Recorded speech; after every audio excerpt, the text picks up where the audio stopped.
Assalamualaikum warahmatullahi wabarakatuh. Puji dan syukur kita sampaikan kehadirat Allah Subhanahu wa Ta'ala yang telah menjumpakan kita dengan bulan Ramadan. Semoga kita akan menjadikan hambanya yang turut terpanggil di dalam bulan Ramadan, yakni melaksanakan kewajiban utamanya, yakni puasa, sehingga kita akan digolongkan jadi orang-orang yang bertakwa. Sholawat dan salam kita sampaikan kepada baginda manusia agung Rasulullah Muhammad Sallallahu Alaihi Wasallam.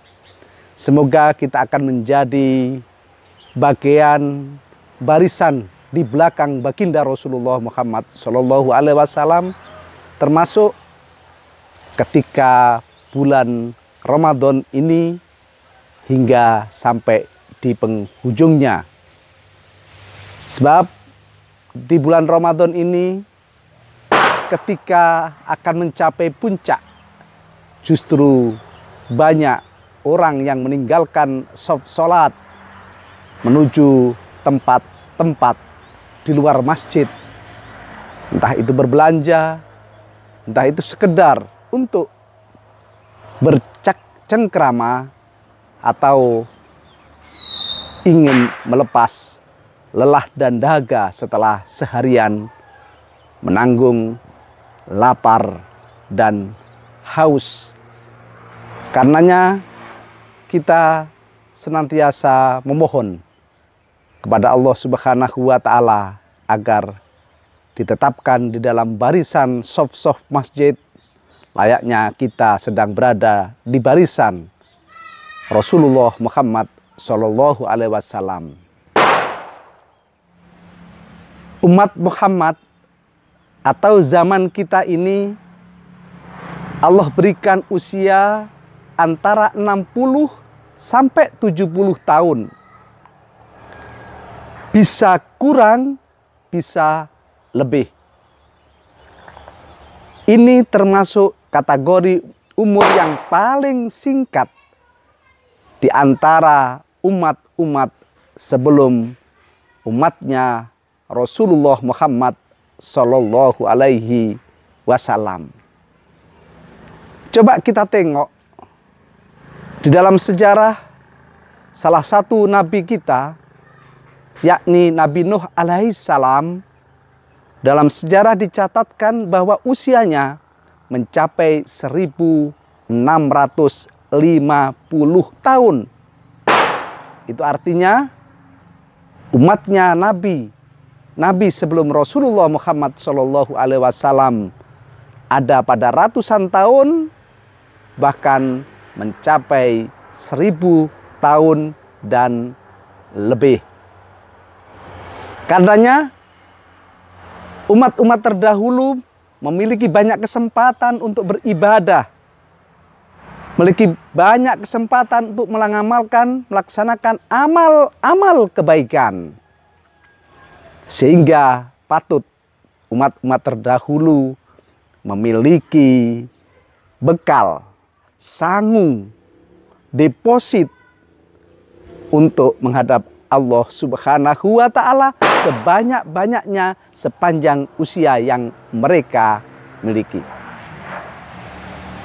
Padahal di dalam sebuah riwayat disebutkan bahwa nanti umat Rasulullah Shallallahu Alaihi Wasallam walaupun pendek usianya, tetapi di barisan yang paling depan ketika pintu surga dibuka.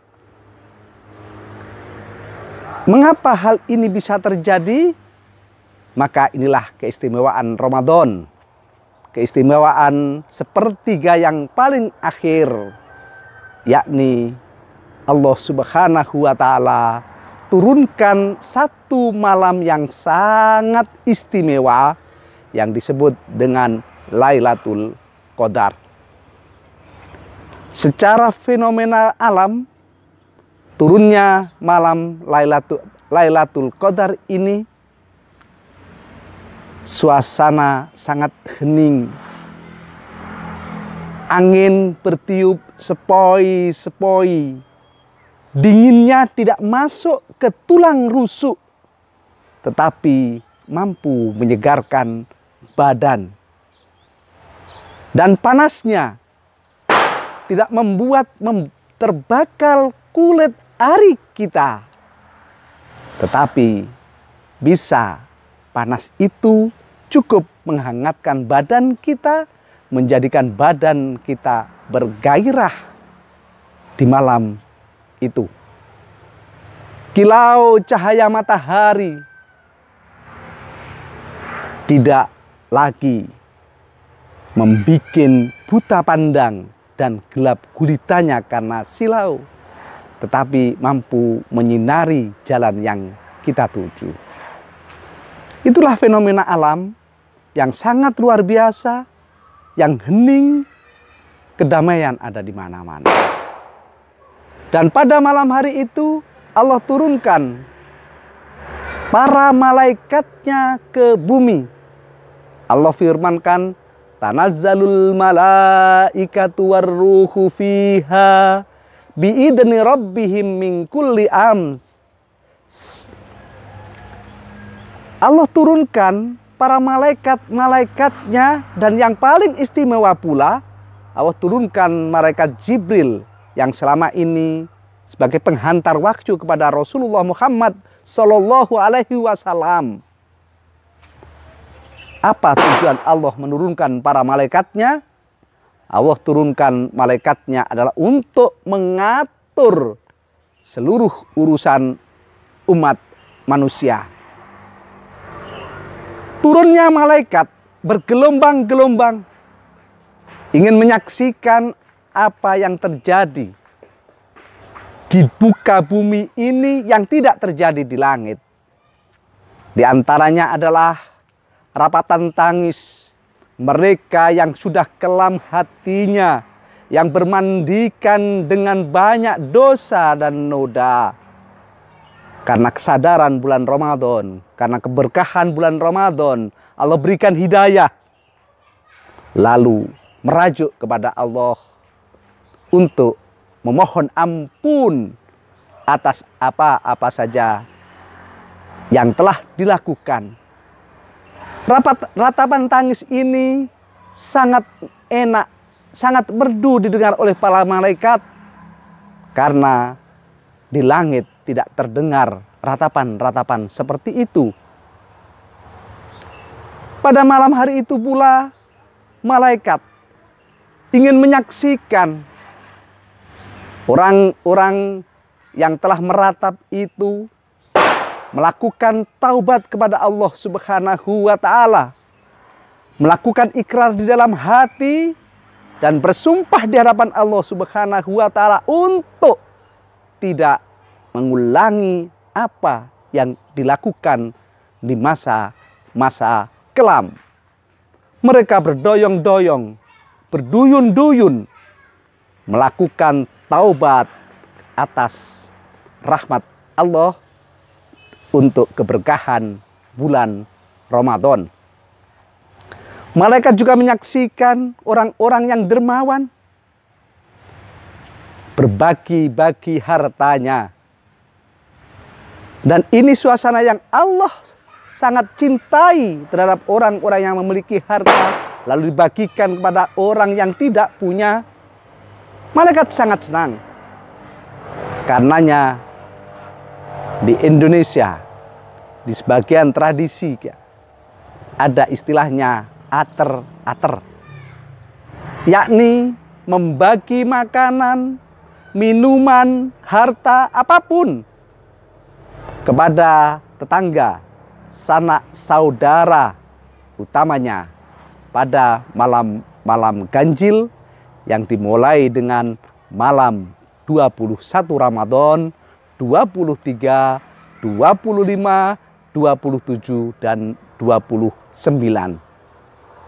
Karena dianggapnya bahwa pada malam-malam ganjil itu Lailatul Qadar diturunkan, maka tidak disia-siakan mereka berbagi mereka menafkahkan hartanya yang terbaik agar Allah melipat gandakan apa yang ia keluarkan. Pada malam itu Allah Subhanahu wa ta'ala memberikan rasa damai. Sebagaimana lanjutan ayatnya, a'udzubillahi minasyaitonirrajim, bismillahirrahmanirrahim. Salamun hiya hatta madla'il fajr. Yakni ada ketentraman hati, ada kesenangan, hilangnya wasangka di dalam diri manusia. Karena Allah berikan rasa damai, Allah berikan keselamatan di dalam lingkup masyarakat kita. Maka saat itu manusia di dalam hatinya, sementara akar-akar kecemburuannya sudah tercabut, dan sementara pula rasa dendam sudah menghilang. Begitu perasaan curiga sudah enyah entah kemana. Sehingga malam itu betul-betul masing-masing orang merasakan hidup damai, hati yang begitu bersih, pikiran yang begitu jernih.